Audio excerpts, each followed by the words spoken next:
Hey, let me show you how you can delete watch faces on your HUAWEI Watch Fit SE. So it will be definitely easier to do this with the phone.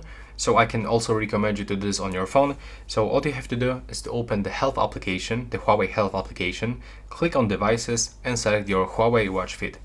Now I have to select watch faces from this screen. So click on it once and then select Mine. Then you can click Edit.